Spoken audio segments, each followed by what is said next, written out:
पहले संतोष बनकर घर जाऊंगा। माँ पिताजी को ऐसा झटका दूंगा कि उनकी आंखें फटी की फटी रह जाएंगी। रमन ने मुखौटा पहना और संतोष का रूप ले लिया। अब वो बिल्कुल अपने बड़े भाई की तरह दिखने लगा। घर पहुंचते ही उसने अजीब अजीब हरकतें शुरू कर दी। माँ, मुझे आज से खाना मत देना, मैं केवल हवा खाकर जिंदा रहूंगा। क्या बेटा, तुझे क्या हो गया? अब बकवास कर रहा है, क्या पागल हो गया है? पिताजी, मैं सोच रहा हूँ कि सन्यासी बन जाऊं।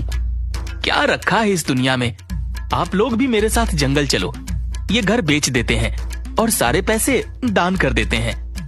मंजू देवी और संजय हैरान रह गए।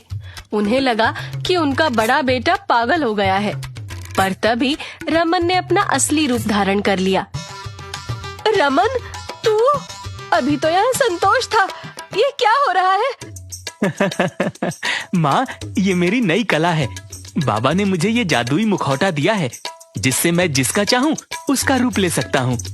उसी समय संतोष भी वहाँ आ गया और फिर रमन ने सबको मुखौटे की कहानी सुनाई। सब लोग बहुत खुश हुए और उसके पिता ने कहा, अब जब तू लौट ही आया है तो एक जरूरी बात बता दूं। क्या बात है पिताजी? कहीं फिर से मुझे किसी और बाबा के पास तो नहीं भेजना? बाबा के पास तो नहीं, लेकिन हाँ, अब तू घर बसाने की तैयारी कर ले। क्या मतलब? तेरी शादी तय कर दी है हमने। लड़की का नाम है रानी। रानी?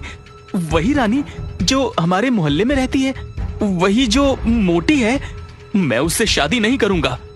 तो क्या तुझे कोई परी चाहिए? खुद को देखा है, भैंसे जैसा शरीर है। मैं नहीं मानने वाला, तुझे मानना होगा। शादी तय हो चुकी है, तू जितना मुंह बनाएगा उतना ही शादी जल्दी होगी। रमन परेशान होकर घर से बाहर चला गया। उसने सोचा कि वो खुद रानी के घर जाकर शादी तोड़ दे। तभी उसने देखा कि उसका दोस्त समय सामने खड़ा है। रमन ने मुखौटा पहना और खुद को जमींदार के रूप में बदल लिया।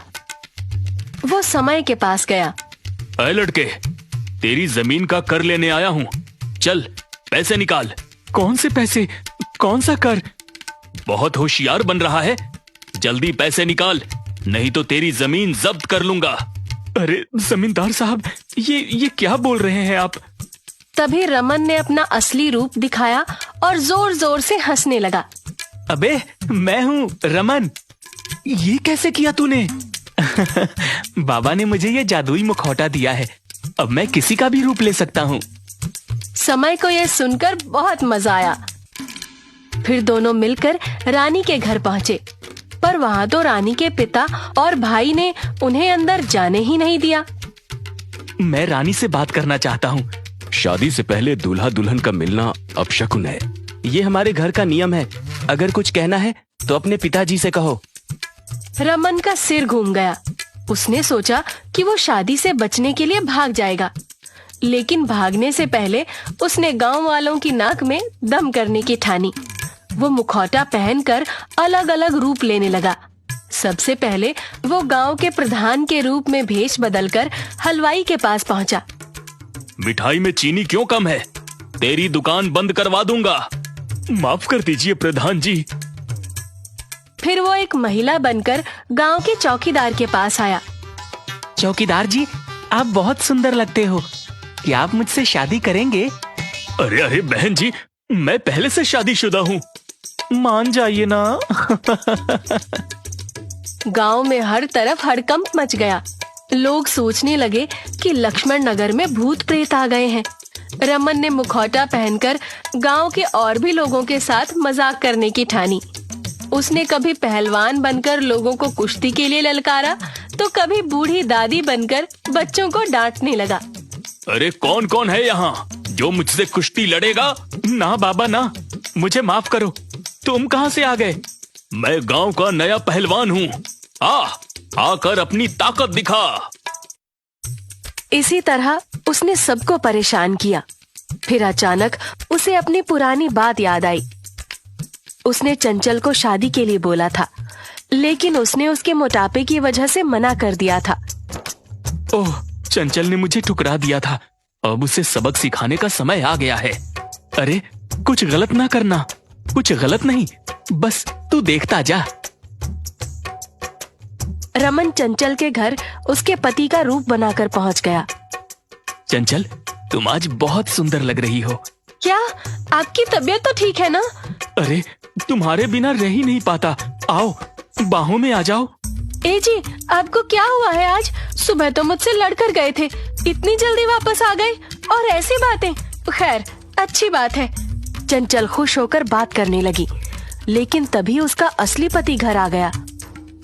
अरे, ये कौन है? मैं तो हे भगवान, ये बहरूपिया कौन है? रमन तुरंत वहाँ से भागा। चंचल का पति उसे मारने की कोशिश कर रहा था और रमन भागते भागते अचानक उड़ने लगा। वाह, ये मुखौटा तो कमाल का है। वो काफी दूर जाकर रुका, लेकिन इस बीच गांव वालों को पता चल गया कि रमन ही ये सब कर रहा है।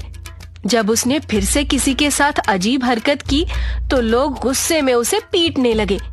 अब बहुत हुआ रमन, तेरी शरारतें सहन नहीं होंगी। अरे, मैंने तो बस मजाक किया था। गांव वाले उसे दौड़ाने लगे, लेकिन वो हर बार उड़कर बच जाता। पूरा 1 हफ्ते तक वो अलग अलग रूप धरकर गांव वालों से बचता रहा। आखिरकार वो भागते भागते गांव के बाहर पहुंच गया और आराम करने लगा। जब वो सोकर उठा तो उसे पता चला कि उसका मुखौटा चोरी हो गया है। वो घबराकर गांव की तरफ भागा। गांव पहुंचते ही लोग उसे देखकर हंसने लगे। अरे, ये क्या हो गया तेरे चेहरे को? मेरा चेहरा? क्या हुआ मेरे चेहरे को? उसने दौड़कर पानी में अपना चेहरा देखा। उसका चेहरा पूरी तरह गायब था। उसकी जगह कुछ भी नहीं था, बिल्कुल सपाट जैसे अंडा। ये क्या हो गया? मेरा चेहरा कहाँ गया? गांव वालों ने उसे घेर लिया। बार बार रूप बदलने की वजह से ऐसा हुआ होगा। मुझे लगता है मैंने अपनी असली शक्ल ही भुला दी और अब मेरा मुखौटा भी चोरी हो गया। गांव वाले जोर जोर से हंसने लगे और रमन सोचने लगा कि अब वो अपनी खोई हुई पहचान कैसे पाएगा। रमन जब घर पहुंचा तो उसकी शक्ल देखकर सभी हैरान रह गए। उसकी जगह सपाट चेहरा देखकर परिवार वाले डर और हंसी के बीच झूल रहे थे। अरे, तेरी शक्ल को क्या हो गया? अब तो तुझे कोई पहचान ही नहीं सकता। यही तो समस्या है, बार बार रूप बदलने की वजह से मेरी शक्ल ही गायब हो गई। कोई बात नहीं, अब शादी कर और सुकून से रह। पिताजी, आपको तो बस शादी की पड़ी है। मैं जा रहा हूँ, पहले अपना चेहरा वापस लाऊंगा। रमन अपने दोस्त समय को ढूंढने निकल पड़ा, लेकिन समय कहीं नहीं दिखाई दिया। उसे यकीन हो गया कि समय ने ही उसका मुखौटा चुराया है। अब समझ गया, मुखौटा जरूर समय के पास है, पर वो है कहाँ? रमन हर किसी के पास जाकर उसे पकड़कर पूछने लगा। तू समय है ना? जल्दी बता। अरे पागल आदमी, बिना मुंह के आकर मुझे डरा रहा है। चल भाग यहाँ से, नहीं तो बहुत पिटेगा। तभी रमन ने एक खूबसूरत लड़की को देखा, जिसे देखकर पूरा गांव हैरान था। वो लड़की अचानक हवा में उड़ने लगी। समझ गया, यही समय है। रमन गुस्से में चिल्लाने लगा। समय, तू धोखेबाज है, मेरा मुखौटा वापस कर।